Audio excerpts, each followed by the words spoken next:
So, what's up guys? Randy here and dito naman tayo sa mabilis na tutorial ng ating Valitron GP200. Ang pag-uusap natin ngayon ay ang dotted 8 delay.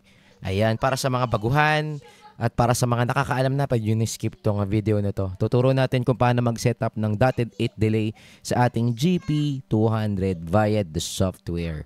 So, ayan, wag na natin patagalin. So, from the start, pagka nag-setup tayo ng mga chains natin, actually, ito yung chain ko is, ito pa yung sa episode 1, binago ko lang talaga yung delay. So, that's it.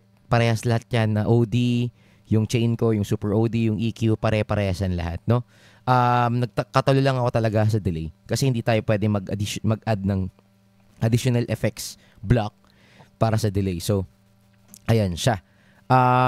So, from the start, gagawin lang natin is, click natin tong sync kasi wala naman talaga tayong top tempo from the stock kapag nag-factory reset ka. So, make sure na naka-on yung sync button mo para magbago yung numbers natin dito. And usually, it's a quarter note delay. So, pag nag-tap ka ng 1, 2, 3 sa iyong top tempo, that will be our quarter notes. So, ano big sabihin ng quarter notes? Kung ano yung bilang ng tap mo, yun din yung bilang ng delay mo. So, for example, like this. 1, 2, 3, 4. Nagtap ako dito sa aking top tempo. So, ito yung bilang niya. 1, 2, 3, 4. 1, 2, 3, 4. So, yun yung tinatawag na quarter notes delay. So, going back to the topic, pupunta tayo ngayon sa time knob at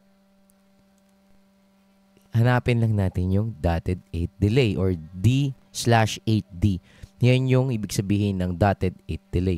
So, ang dotted 8 delay, ang top tempo mo ay magiging the same, pero ang bilang ng delay mo will be dotted 8. So, paano ba yung tunog ng dotted 8? Ito siya.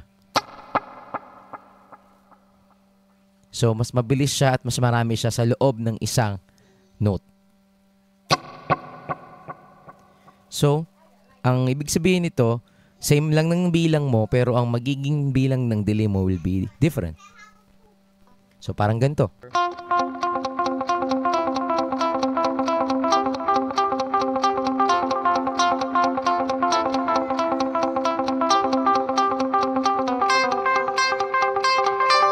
So, ganun siya. Ganun yung magiging bilang niya. So, hanap tayo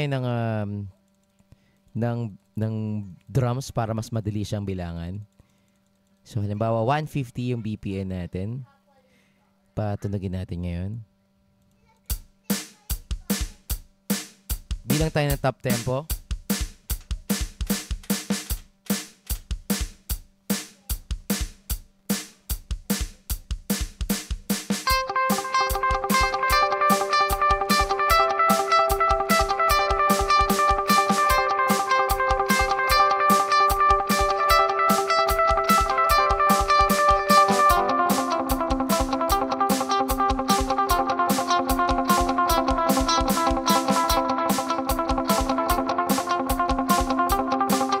Dirt.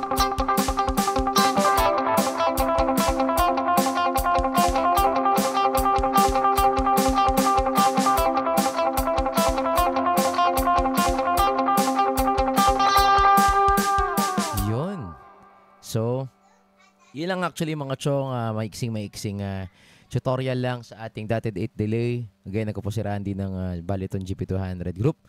At ito ang ating second episode ng tutorial under GP200. Hindi po to sponsor. Valitron, baka naman. Thank you very much.